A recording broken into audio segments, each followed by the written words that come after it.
जय हिंद दोस्तों। Global affairs में आप सभी का स्वागत है और मैं हूं सुलेमान। हमारे विदेश मंत्री एस जयशंकर इस समय चीन में हैं to attend the summit of SCO foreign ministers.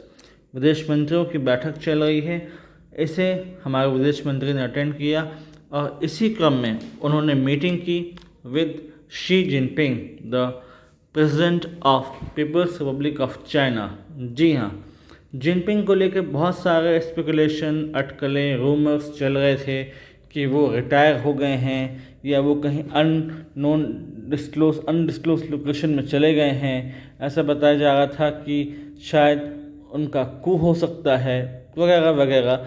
ऐसे बहुत सारे न्यूज़ आ रही थी, स्पेकुलेशंस बन रहे थे, लेकिन फाइनली शी जिनपिंग सामने आते हैं और पता चलता है कि he is very much alive and very much active. तो इससे जो रूमर्स थे with regard to Xi Jinping's appearance कि वो कहाँ पर हैं, इस समय क्या कर रहे हैं, वो सारे अब ख़त्म होते हैं और क्लियर होते हैं। एससीओ की बात करें तो एससीओ शंघाई 5 इसका पुराना नाम था। इनिशियली चाइना और रशिया द्वारा प्रमोटेड ये ग्रुप अब बहुत बड़ा हो चुका है। इसमें China, Russia, India, Pakistan, Iran और 3 सेंट्रल एशियन रिपब्लिक्स भी हैं, जिससे पता चलता है कि इसमें चाइना और रशिया का बहुत ज़्यादा डोमिनेंस है। भारत ने इसे लेटली ज्वाइन किया और फिर लेटर ऑन चाइना की हेल्प से इसे पाकिस्तान ने ज्वाइन किया।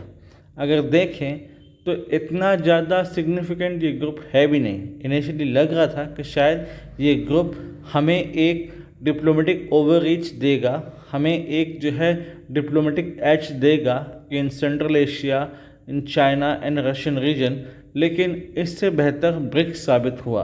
Brazil, Russia, India, China, South Africa की ग्रुपिंग, क्योंकि ये ऐसा ग्रुप है जहाँ पर केवल इमर्जिंग इकोनॉमीज़ की बात होती है। इमर्जिंग इकोनॉमीज़ यहाँ पर हैं, ये भी एक्सपेंड हुआ है, इसमें भी नए ग्रुप मेंबर आए हैं, जिसमें ईरान है, इथोपिया है, इजिप्ट है और दूसरे बहुत सारे कंट्रीज ने इसे ज्वाइन किया है। लेकिन it is largely dominated by India, Russia and China. सबसे बड़ी बात यह है कि ब्रिक्स में पाकिस्तान नहीं है। पाकिस्तान जबकि एससीओ में है, पाकिस्तान को जोड़ना एक बहुत बड़े डिप्लोमेटिक डिज़ास्टर है एससीओ के लिए। एससीओ की वैल्यू कम कर रहा है पाकिस्तान, साथ ही साथ एससीओ का रेलेवेंस भी कम कर रहा है पाकिस्तान। यदि कल को भारत एससीओ को छोड़ दे तो कोई वैल्यू नहीं रह जाएगी एससीओ की, तो फिर वापस से ये चाइना और रशिया डोमिनेटेड ग्रुप ही रह जाएगा, क्योंकि आज भारत चौथी सबसे बड़ी अर्थव्यवस्था है और इसलिए इसके साथ हर कोई अलाइन होना चाहता है। इस ग्रुप में हर कोई जुड़ना चाहता है ताकि जहां इंडिया हो उसके साथ हमें फ़ायदा हो, उसके साथ हम बायलैटरल रिलेशंस आगे बढ़ाएं और एक प्रकार का ट्रेड एंड कॉमर्स को आगे बढ़ाएं। लेकिन यहाँ पर बात हुई बाय हम our foreign minister S Jaishankar कि जो रिस्ट्रिक्शंस लगा रखा था चाइना ने on export of rare earth minerals, इसे लिफ्ट करे।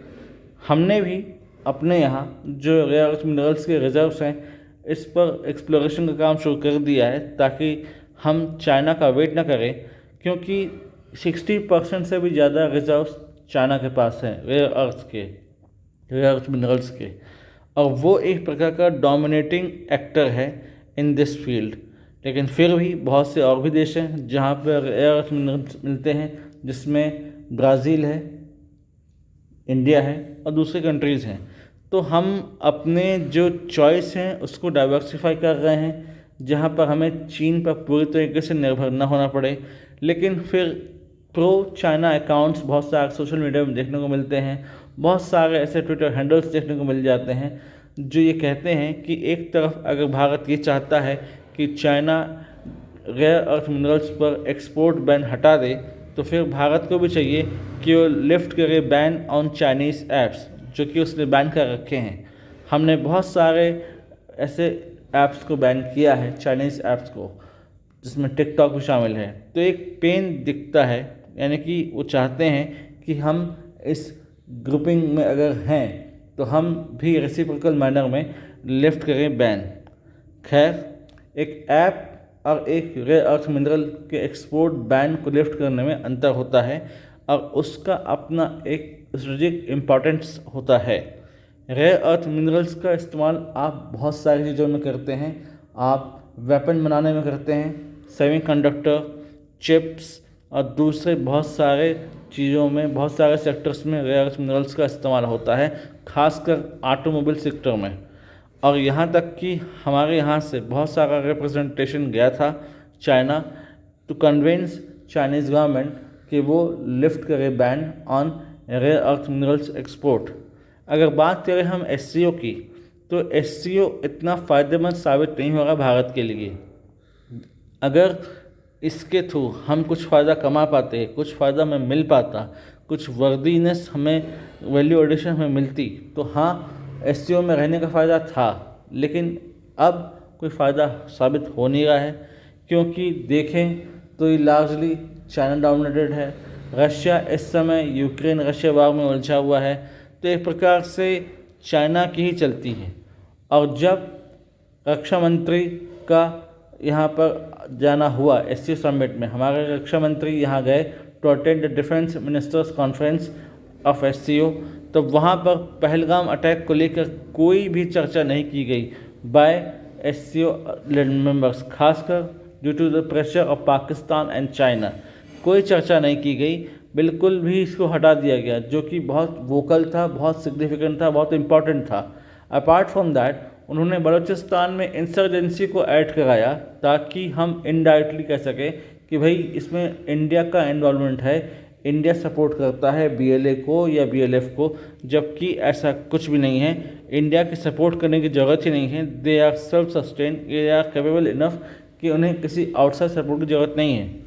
जबकि क्वाड मीटिंग में, ब्रिक्स की मीटिंग में साफ साफ कंडेमेशन हुआ है ऑफ पहलगाम अटैक।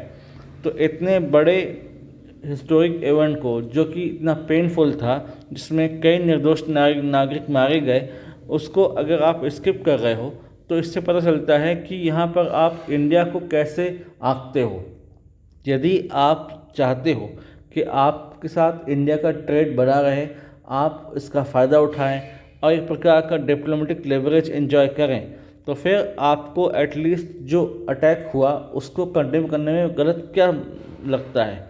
आप चाइना और रशिया, आप प्रेशर बना सकते हैं पाकिस्तान पर, डिप्लोमेटिक प्रेशर ला सकते हैं कि वो अपने यहाँ पल रहे आतंकवादियों पर नकेल कसे, उन पर कंट्रोल करे। और भारत चाहता क्या है? भारत ने सदा से यही कहा है कि पाकिस्तान अपने अंदर पल रहे जो वो हैं आतंकी, उन पर नकेल कसे, उनको कंट्रोल करे।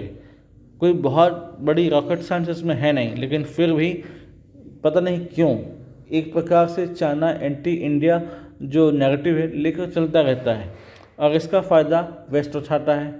अभी US में रशिया सैंक्शंस बिल की बात हो रही है, 500% टैरिफ लगने वाला है on China, India and Brazil for buying products from Russia, तो ताकि हमको पेनलाइज किया जा सके, क्योंकि पता है कि ये ग्रुप एक साथ नहीं है, ये ग्रुप अलग अलग है।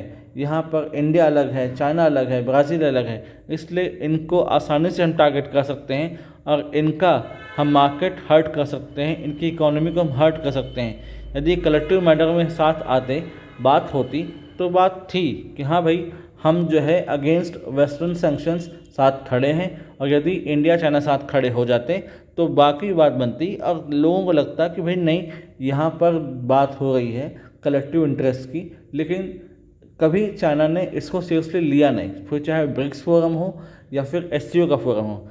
इसलिए यहाँ पर बहुत लंबे समय तक यदि भारत रहा भी तो कोई ख़ास फ़ायदा नहीं है। SCO एक वर्थलेस ग्रुप बन चुका है, क्योंकि यहाँ पर अगर आप ग्रुप मेंबर की बात नहीं सुनोगे तो फिर सही नहीं होगा। इसीलिए हमारे डिफेंस मिनिस्टर ने जॉइंट डिक्लेरेशन को साइन नहीं किया। बिना जॉइंट डिक्लेरेशन साइन किए हुए वो वापस भारत आ गए, क्योंकि यही सही था। यदि आप भारत का सम्मान नहीं कर रहे हो तो फिर हम क्यों जॉइंट डिक्लेरेशन साइन करके इस ग्रुप को इतनी मान्यता दें। अब देखते हैं आगे क्या निकलता है इस ग्रुप की मीटिंग में। अभी तो मीटिंग होगी और बाकी भी चीज़ें सामने आएंगी, और अगर कोई सिग्निफिकेंट डेवलपमेंट हुआ इस मीटिंग्स के बाद और कुछ ऐसा निकला जो कि हमारे लिए वर्दी है, पॉइंट टू बी मैंशनड है, तो मैं ज़रूर आप लोगों के लिए एक सेपरेट वीडियो बनाऊंगा in this regard. Till then do like, share, subscribe the channel and widely spread this video for the knowledge of people. यदि आप हमसे मिलना, माफ़ कीजिएगा, यदि आप हमसे जुड़ना चाहते हैं तो आप इंस्टाग्राम, टेलीग्राम के थ्रू हमसे जुड़ सकते हैं। इसका लिंक डिस्क्रिप्शन में है, आप जाइए, इसे ज्वाइन कीजिए, प्रमोट कीजिए ये वीडियो ताकि लोग समझ सकें क्या है सिग्निफिकेंस ब्रिक्स की, एससीओ की और इस मीटिंग की, और किस प्रकार से जो रूमर्स थे शी जिनपिंग को लेकर वो भी अब बस्ट हो चुके हैं, वो भी अब ख़त्म हो चुके हैं। Thanks for watching. जय हिंद, जय भारत।